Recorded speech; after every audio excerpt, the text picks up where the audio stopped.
Chers abonnés de Osez vos droits, on va parler un petit peu du devoir de réserve et de la confidentialité parce que quelques employeurs abusent de cette notion pour que vous ne communiquiez pas certains éléments que l'employeur est gêné à communiquer. Alors Fabrice, comment on peut expliquer la notion de confidentialité et le devoir de réserve?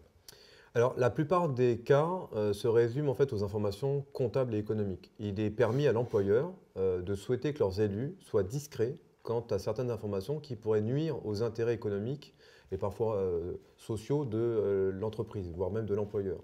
Durant une réunion, si des informations sont croustillantes, sont réellement importantes, il est permis à l'employeur de dire « Attention, ce que je m'apprête à vous révéler est une information sensible, parce qu'économiquement, si elle était connue de tous, elle pourrait nuire à nos intérêts. » Les élus ont le droit de tout savoir, mais ils n'ont pas la possibilité toujours de tout répéter. C'est ça le devoir de réserve.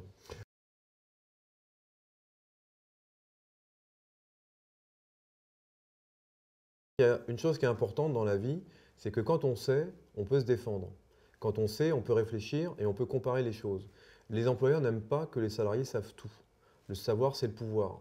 Et donc, tant qu'on exige des élus qu'ils fassent de la rétention d'informations, en se rendant complices des manipulations de l'employeur, on empêche les salariés de tout savoir, de ce qu'il se passe dans l'entreprise. Donc, il ne faut pas que les élus se sentent piégés par cette utilisation parfois frauduleuse de la confidentialité. C'est un abus que parfois les employeurs utilisent effrontément pour limiter le droit aux élus de parler de ce qui se passe dans l'entreprise aux salariés.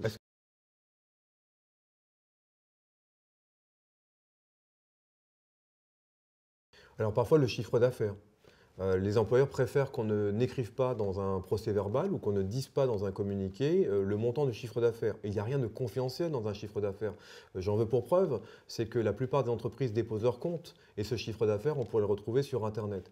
Ou alors, ils ne veulent pas qu'on parle des investissements. Les investissements matériels, par exemple, sur les nouvelles technologies ou sur tout ce qui peut être capitalistique. Au nom de quoi les investissements sont-ils confidentiels?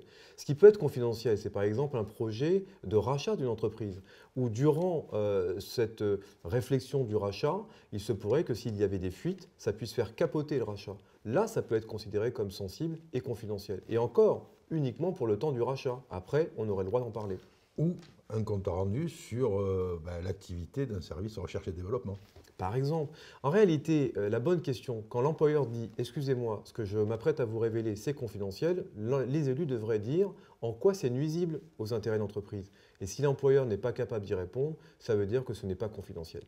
On fait bien attention à l'abus de notion de confidentialité de l'employeur. Merci Fabrice. Merci.